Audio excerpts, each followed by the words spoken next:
friends, my name is Dr. Huma Hassan and today I am going to speak on the scope of sociology. So let's start our lecture. Guys, when we are discussing on the scope of sociology, so this is our topic, scope of sociology, and this is our second topic in UPSC syllabus. Whenever we refer to the concept that what should be the subject matter, say 1, 2, 3 start. Okay. 1, 2, 3 start. Hello friends, my name is Dr. Huma Hassan and today I am going to speak on the scope of sociology, which is our second topic in UPSC syllabus. Guys, when we are discussing on the scope of sociology, what we are referring to? What are the subject matter in which we should focus on? In the scope of sociology, we must comprehend its boundaries.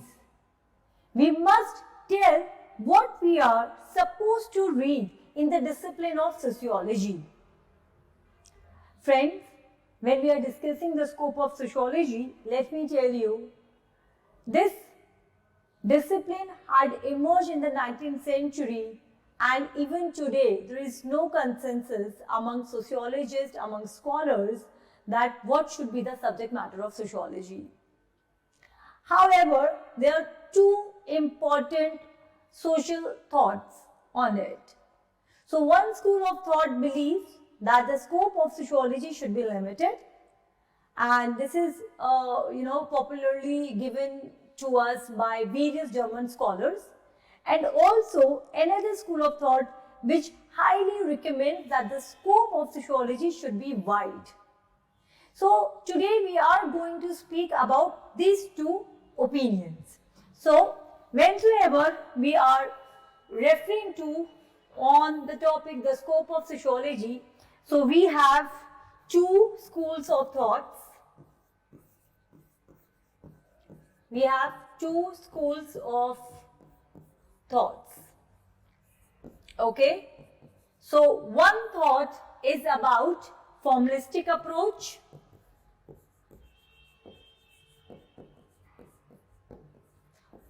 It is also known as specialistic school. And another thought which we have is referred to synthetic. So those who say that the scope of sociology should be specialistic, they say that it should be, the scope should be narrow, which simply means that we must have some limited subject matter, some special subject matter. Whereas those who believe that the subject matter should be in synthetic, it should be synthesized with all other social sciences.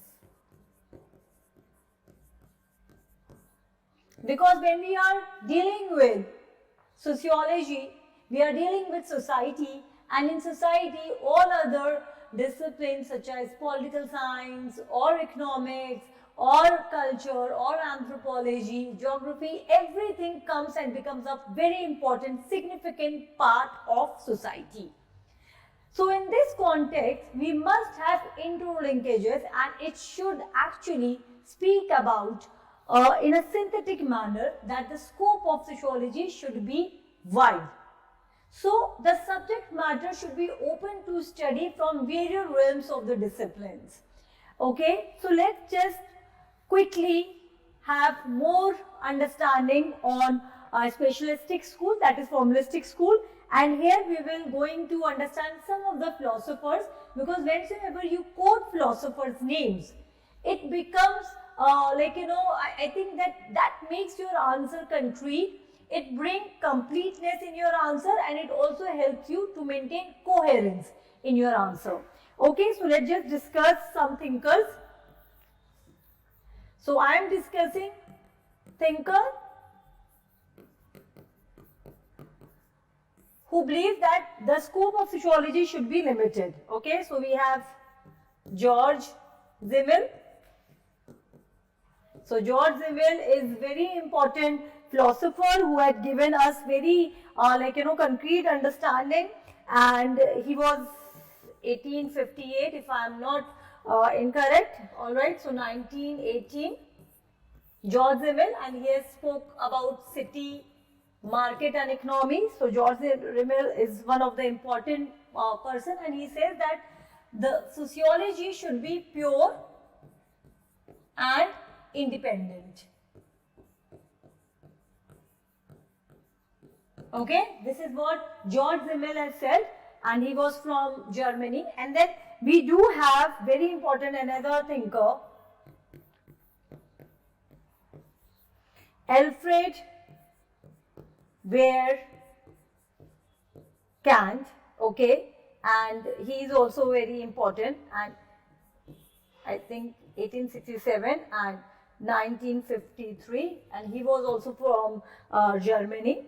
And Alfred Kant says that the subject matter of sociology should be limited from a psychological process, and he refers that the subject matter of sociology should be coming out of psychic or from mental process. So one should focus on this type of understanding, and sociology should be understood, and the research should be conducted in sociology in the form of mental construction. So this is one very important point. So first we have discussed George Simmel, and then we have Alfred Kant. Alfred Kant, George Simmel, they both from a German school of thought. Okay. And then we can also take another, I am just giving you some thinkers' name. So we also have Leopold von Wies. Okay. Then we have Max Weber, and very important thinker, classical sociologist. Then we have Ferdinand Tönnies.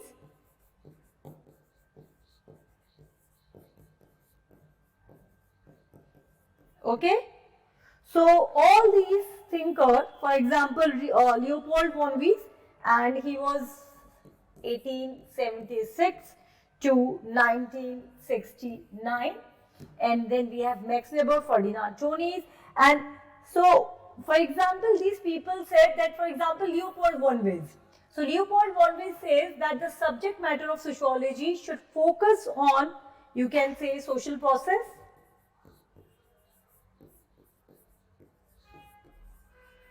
social relationship,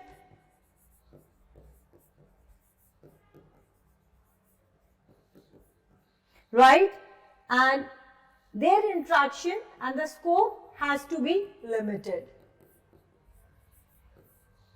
This is what Max Weber also said, Ferdinand Tönnies also said. Ferdinand Tönnies, and first of all let me just tell Max Weber, who had given this interpretivist approach. He says that we need to understand social actions, and for that individuals understanding meanings of their action is equally important. So Max Weber actually came after the decades of Auguste Comte. When Auguste Comte coined the term sociology, first of all, in a French, he spoke about sociology as social physics. And he says that we must have some independent discipline. We must have a pure independent discipline who must talk about society itself. And it was early 30s of 19th century where sociology actually came, right? But Auguste Comte is the one who, there is a debate, right? There is always a debate on this, but Auguste Comte is considered as the one who had coined the term. However, I believe that Ibn Khaldun is also a philosopher who spoke about various sociological things, thought process, but in Western sociology, it is always Auguste Comte. Nevertheless, Ibn Khaldun's work is also very important in the realm of sociology. Here we are not discussing that who is the founding father of sociology, but yes, Auguste Comte's work is significant. Alright. Decades later, we got Emile Durkheim, who said that we need to understand society from social facts. So Max Weber, when he gave the subject matter of sociology, he took this, already existing literature for granted, and he said that in order to understand society, social process and phenomenon, we must take subjective meaning and interpretation of actions. All right. So, and then we have, Ferdinand Tönnies, right? And Ferdinand Tönnies also said that how society is moving, and he has given the concept of Gemeinschaft and Gesellschaft, the transition from rural to urban. So in this way, one school of thought totally says, formalistic school of thought totally says that the scope of sociology should be limited. Now let's see those who believe that the scope of sociology should be wide. So synthetic school. Synthetic school is quite easy, I say. So we have here Leonard, okay, Trelaway, Hobhouse.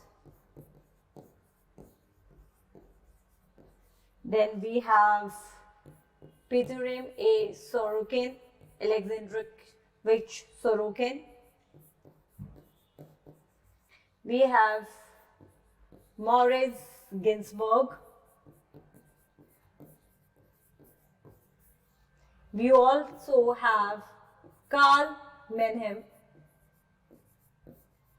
Okay guys, so these are some of the philosophers, sociologists, who says that the subject matter of sociology has to be wide, it has to be large, unlimited, because we are dealing here with all the aspects of society, and from here we can take and come up to another topic of ours, that is relationship of sociology with the other social sciences. So this particular viewpoint, which believes that the scope of sociology has to be wide, has to be large, there we are going to cover up that how the subject matter has to be wide, and that is also going to be covered from our next topic, that is sociology relationship with other social sciences. So you will see that how, when we are talking about the relationship of sociology with history, so what is the difference between history and sociology, what is the common and similarities, their interconnection, similar understanding we make with respect to sociology and anthropology, sociology and political science, sociology and economics, or other social science disciplines. Okay, so this particular topic we should clarify and we should understand by making interlinkages of our next topic. Okay, so I will conclude by saying that there is no consensus with reference to the subject matter of sociology. One school of thought, coming from German philosophers mainly, says that the subject matter of sociology should be limited, whereas synthetic school says that the subject matter of sociology must be wider, and it must take into their context the context of other disciplines, and in relationship with other social sciences we must define the concepts, process, methods of sociology. Okay, so thank you so very much. In the next topic we are going to discuss relationship of sociology with other social sciences. Thank you.